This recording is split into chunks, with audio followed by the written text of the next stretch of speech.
Several people on forums have asked me how I've done custom rock backgrounds in my aquariums. I'm going to take you through the process.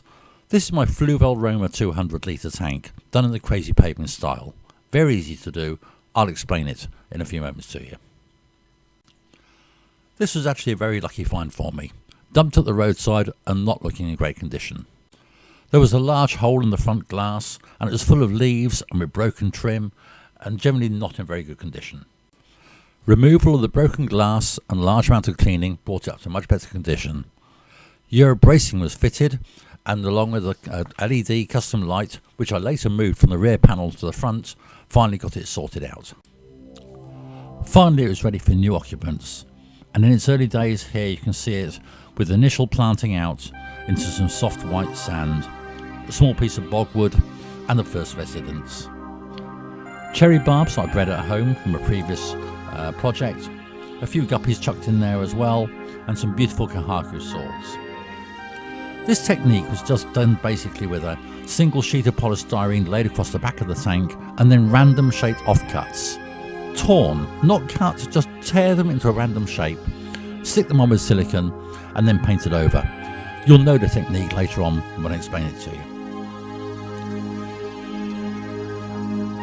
I also moved the light from the rear bracket of the trim onto the front, and I found this gave much better illumination. I hadn't really thought of that at the time, but now with the light at the front it brings out the colours of the fish.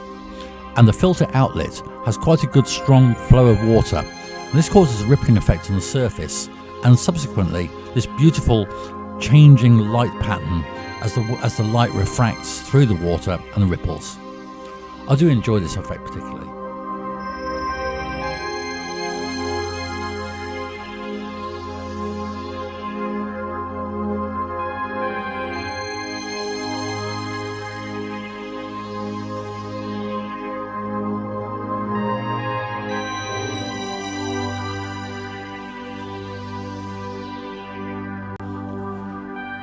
I got back into fish keeping when I took on my brother's old 70 litre tank.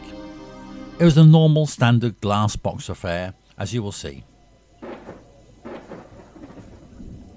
The standard filter enclosure to the right hand side and a photograph across the back to provide some kind of a decoration. It was good, but I wanted something better. I decided I was going to make my own rock background, and the method I used I will go through in my revamping of the 200 litre. Polystyrene sheets were cut into thin layers, each one very slightly different from the previous one. These were all cut to carefully encircle around the filter enclosure and secured to a baseboard. Every time it's done with a template, building up the layers until you reach the top of the tank. You will see I've created a cave to the top right hand side and also a large slash mark along the back face. These allow water to flow through to the heater and is blasted out by the upper of the two pipes. The lower area is for planting. Finally, sand was added and the first plants ready to take its new occupants. The water flow quite easily copes with the requirements of the filter. We're going to use a similar technique to revamp the 200 litre tank. This is a sheet of 1 inch thick polystyrene. I've marked out the size of the rear panel, excluding the area for the filter enclosure. This film is speeded up, by the way. You will not get through the polystyrene this quickly. I'm using an instant heat gun, which I think is the best way of doing it. It seals the edges as it cuts. You can use a modelling knife or a Stanley knife, but you'll find it's much more messy. You will not get through it at the speed it shows in this film. You will find at the very end a more accurate speed. Even these cuts took 3 passes with the heat gun.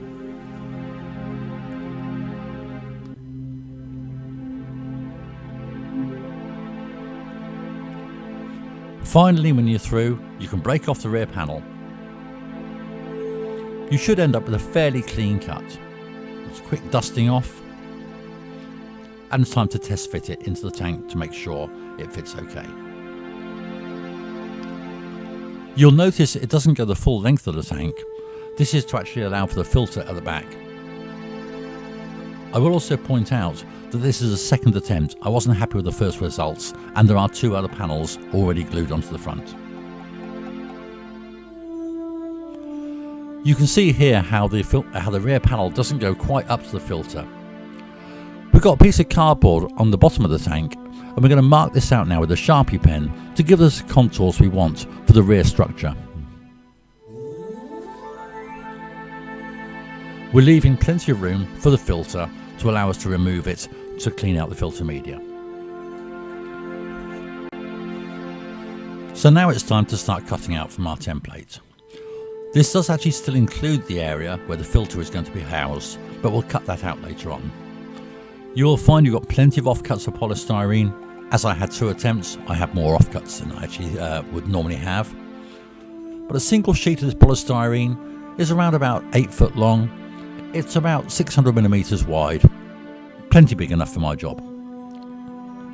It costs in the UK about £8 or £9 for a single sheet 1 inch thick. If you're doing a smaller tank, 1 inch thick probably is going to look a bit out of place. It will look too big and bulky. Maybe go for ½ inch, or in the 70 litre tank which I did, I think they're about 9 millimeters thick, about 3/8 of an inch. Once again, the instant heat gun, very easy to use. And also remember as well, you don't want to cut exactly. Precision is not required in such a project. Nature is not precise. Rocks have a random formation. They don't come out perfectly in line. So small variances, if you go over the line or under the line, don't worry about it. It's going to add to the character. 2 passes through with the heat gun, and we're going to have our first piece cut.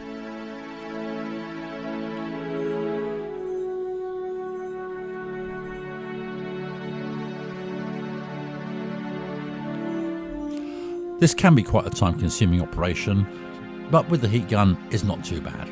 Once again, a modelling knife, maybe a hacksaw, coping saw, might also do the job equally well. My tank is around about 20 inches tall. We need 20 of these pieces to cover each of the layers. And we're also very slightly offsetting as well. Once again, nature is not uniform. So we're going to have a variation as we go up the height of the contour structure. You'll see this later on in the video. Marking out for pieces 2 and number 3. And as I'm marking these as well, I'm also numbering them. You can number them on the top, on the edge, it doesn't matter where, just as long as you get the pieces back and assemble them in the right order, and you'll be fine.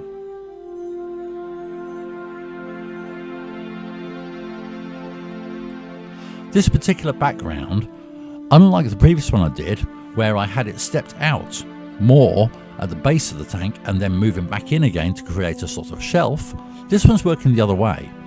A small way, let's get it right, Trev. A small way up the back of the tank is going to have an overhang, and this will provide a nice sheltered area where fish can sit underneath there. Fish tend to feel safer with some kind of solid structure over their heads. That's why they live in caves. I'm going to recreate this using the size of the templates that I'm making and the polystyrene layers. A single cut along the back edge, and remember this is going to be to the very back right hand corner of the tank. This square area is going to be cut away to house the filter later on.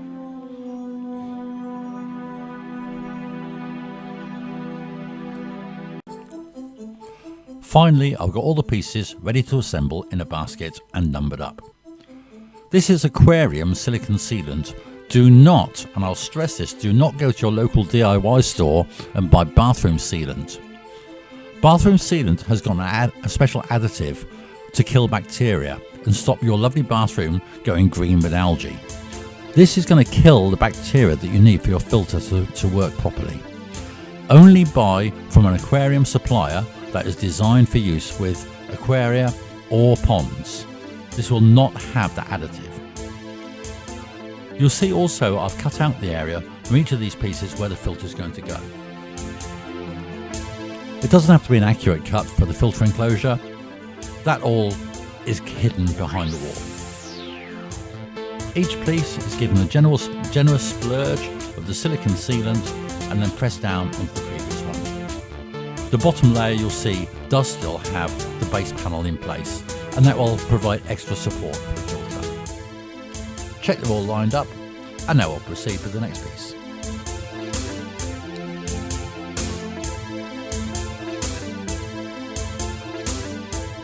You'll notice that I'm moving pieces along each time. The cuts are slightly offset, and this provides a more gentle slope and curve to the final structure.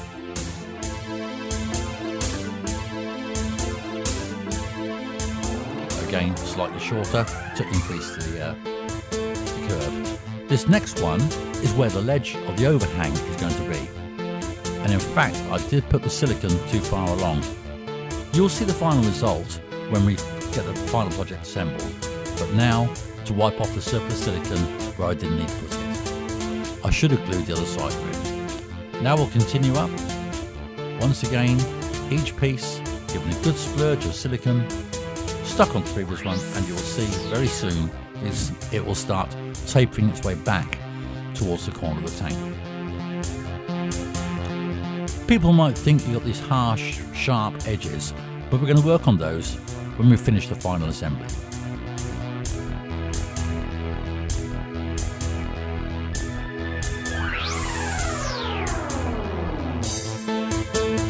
Again, the next piece going on, step back very slightly, a good dose of silicone. And right now, it's looking very steppy, but we'll attend to that. This next piece has got a special cutout. That's going to be where the actual power head goes, the outlet from the filter pump. So we've marked it on here so we can see where we have to make a hole later on to allow the water to flow back out from the filter.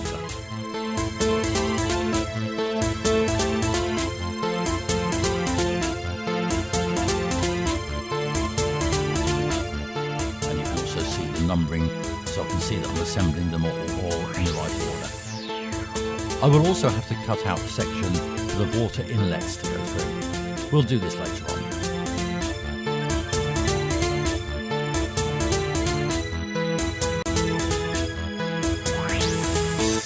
So finally, we got a general assembly. Not looking too bad, but a bit angular. We're going to work on that in a few moments.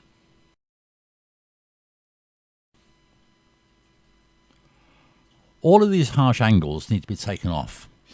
I'm using a modelling knife. The structure can be a little bit fragile right now, so be careful what you're doing. Don't go throwing it around.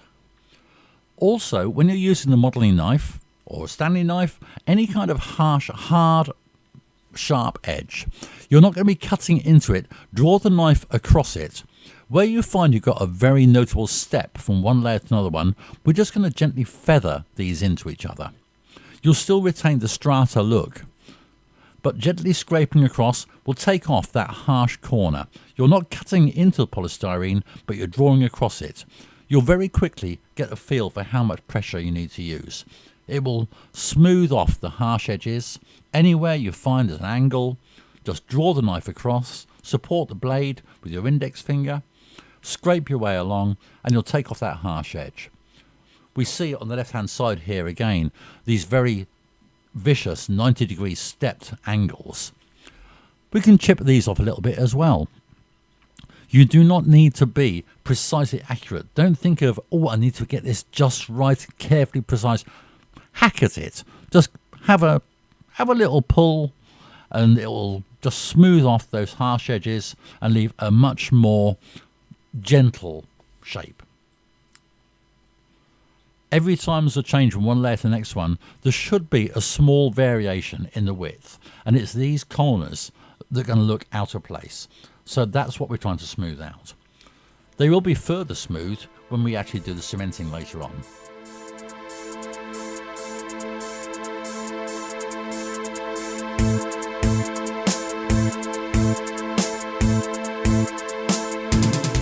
I will be honest with you, this is the task where you're going to get most dirty. You can do cementing, you can do silicone. When you finish, you can wash your hands. But when you do this, you're going to end up with loads of little tiny pieces of polystyrene all over your floor. And you need to get a vacuum cleaner out and make sure it's working good and hard, because that's a lot of stuff you've got to pick up later on. It is a messy job, It's a job that probably could be done in a weekend if you put your mind to it and work hard at it. This one, I only had evenings to work on and the occasional little bit of weekend time. But overall, we're slowly smoothing out those harsh edges. We're making it a much more delicate, blended look overall.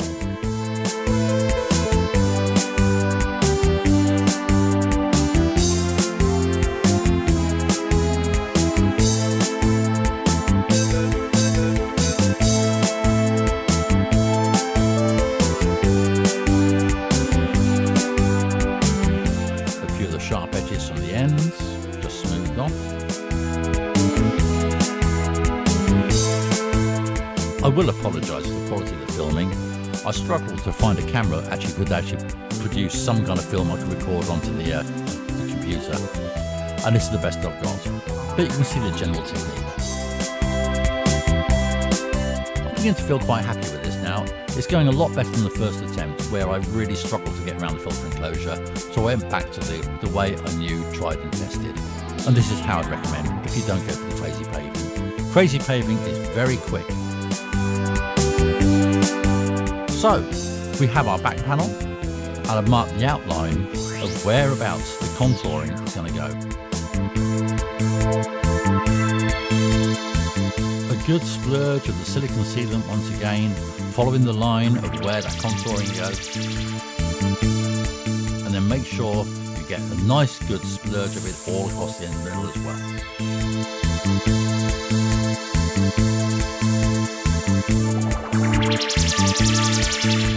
This silicone tubing, silicone cement which I'm using, it's Aquarium Pond sealant, Aquarium and Pond sealant. I think it's manufactured by a company called Gold Star. A can like this you can buy for around about £20 in the UK, what about $28 in the United States, I'd say, for a rough guess. Got my quick calculations. You can buy smaller cans as well if you're doing smaller projects, and it's more of an aerosol style. You don't need the gun contraption to do it. But for the amount I'm doing, it's worth buying the larger can and the applicator as well. We're also putting a coat of the silicone as well onto the back. It just comes out as a nice wide bead of silicone.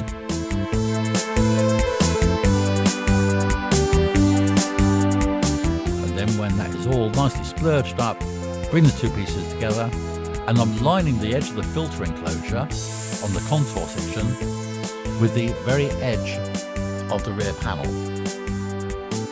You remember in the early films we showed that the rear panel was cut short because it didn't need to go right the way up to the filter enclosure, and this is now going to make up the surplus space at the end. When you get it stuck down, it will become a far more solid structure. And make sure you give it plenty of time to dry. I personally would think about leaving it for overnight.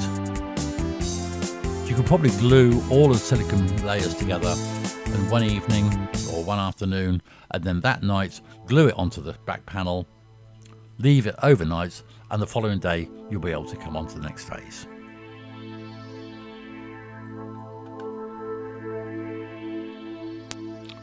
Overall, I think that's looking pretty good.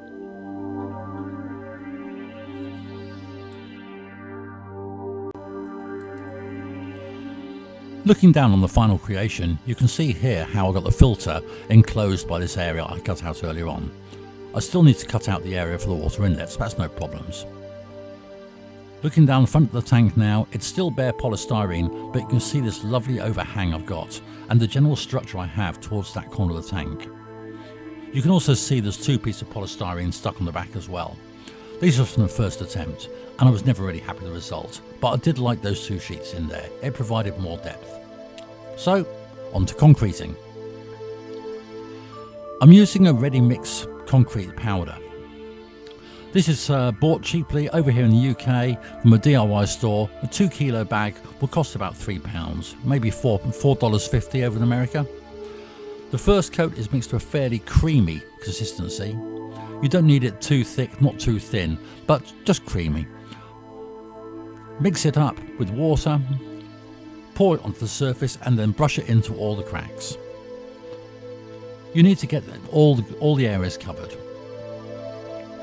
You can see up in the top right hand corner of the structure, I've also added a cave area now. Any gaps where this was fitted on, they'll be hidden by the concrete in the end, as it will fill the small holes and crevices. But this area was designed to actually provide the water inlet. And you can just about see underneath the overhang as well, a second water inlet as well. That just provides more water flow into the filter area. Like I say, this is a fairly creamy mix of cement. It makes it easy to brush around, it's going straight onto polystyrene and works very well. But I would advise doing 2 or probably 3 coats. The second coat is harder to apply. You need to mix it in a much more watery consistency. It provides extra depth, but the difficulty you'll find is that when you actually apply the cement onto the previous layer, it's going to try and absorb the water from the new cement into the old one. And you're trying to brush a powder or a very dry mix around, that water will immediately get absorbed. Work in very small areas. I've also said in the past that you should use old or very cheap paintbrushes for this, as you're not likely to get them back. In fact, I will now take that comment back. I have found that if you finish the job and then wash the paintbrush out very quickly in hot water, you will get out any of the residual concrete. Leave it in there to set hard, you're not getting the brush back, but wash it out quick, you can use it again for the next coat. Make sure you get into all of these areas, even underneath the overhang. Does that sound right? Underneath the overhang? We'll get in there now. All of these areas are thoroughly coated, brushed out. You'll fill all the little gaps, any little cracks you have, any harsh edges will be smoothed by the cement. 3 coats of this are done. The first one creamy, the second one watery, and the third one again creamy.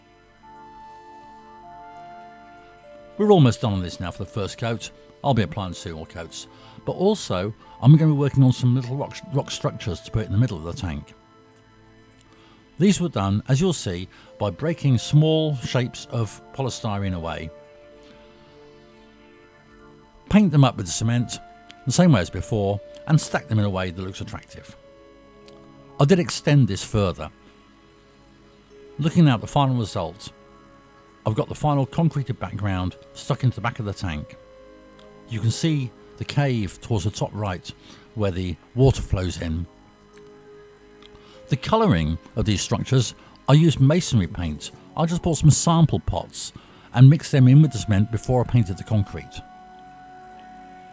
The sand in the bottom is crushed coral because I'm keeping cichlids and it raises the pH value. And the thing I love with this sort of style is when you have the amount of power I have from the water, from the filter pump, it causes ripples on the surface and it's beautiful refraction effect. You'll find many areas where fish can shelter underneath to avoid any kind of bullying. To the far right, left-hand side, lots of areas there. I've extended this quite a lot. Overall, I'm quite happy with the whole effect.